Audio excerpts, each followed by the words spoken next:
ছাউনির মধ্যে খাটে শুয়ে ফোন ঘাঁটছিলেন যুবক। নিচে ঘুমিয়েছিল প্রিয় পোষ্য কুকুর। অন্ধকারের ছায়ায় হঠাৎ এক চিতাবাঘ ছায়ার মতো ধীরে ধীরে তাদের দিকে এগিয়ে আসে। মুহূর্তের মধ্যে কুকুরটির ওপর হামলে পড়ে চিতাবাঘটি। যুবক টের পাওয়ার আগেই বিদ্যুৎ গতিতে তার পোষ্যকে নিয়ে চম্পট দেওয়ার চেষ্টা করে চিতাবাঘটি। এই ভয়াবহ মুহূর্তটি সিসিটিভি ক্যামেরায় ধরা পড়ে এবং দ্রুত সামাজিক মাধ্যমে ছড়িয়ে পড়ে।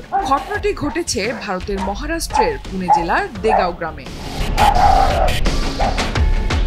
প্রতিবেদন অনুযায়ী ঘটনাটি ঘটেছে ৯ মার্চ রবিবার আনুমানিক ভোর রাত ৩:৩০টার দিকে। নিজ বাড়ির উঠোনে খোলা ছাউনির নিচে শুয়েছিলেন জয়ানন্দ কালে। খাটের উপর শুয়ে ফোন দেখছিলেন তিনি। মেঝেতে বিশ্রাম নিচ্ছিল তার পোষ্য কুকুর। রাতের নিস্তব্ধতা ভেঙে আচমকাই তাদের বাড়ির পেছনের বাগানে দেখা দিল এক বিশাল চিতাবাঘ। নিশ্চুপে কুকুরটির কাছে যায় চিতাবাঘটি। ততক্ষণ পর্যন্ত জয়ানন্দ কিছু টের পাননি। চিতাবাঘটি প্রথমে কুকুরটিকে কিছুক্ষণ পর্যবেক্ষণ করে, তারপর সতর্কভাবে কাছে গিয়ে শুকতে শুরু করে। আর ঠিক সেই মুহূর্তেই হঠাৎ সুযোগ বুঝে সে ঝাঁপিয়ে পড়ে কুকুরটির ওপর। বাঘের ধারালো দাঁতে ধরা পড়ে কুকুরটি, আর সঙ্গে সঙ্গেই বাঘটি তাকে মুখে চেপে ধরে টেনে নিয়ে যেতে থাকে বাগানের ভেতর দিয়ে।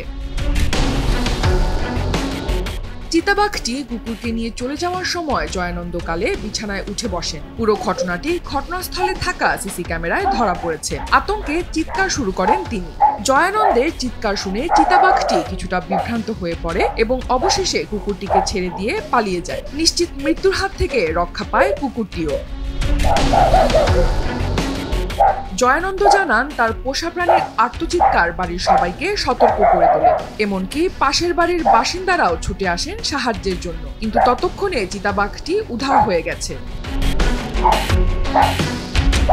চতুর ও নিশাচর স্বভাবের কারণে চিতাবাঘ নিজেদের এলাকায় শীর্ষ শিকারী হিসেবে বিবেচিত হয়। সাধারণত বুনো প্রাণী যেমন ভেড়া, ছাগল, বুনো শূকর কিংবা রাস্তার কুকুর শিকার করলেও সম্প্রতি এদের উপস্থিতি লোকালয়ে বেড়ে গেছে। সাম্প্রতিক সময়ে বেশ কিছু এলাকায় চিতাবাঘের আক্রমণের ঘটনা আশঙ্কাজনক হারে বৃদ্ধি পেয়েছে।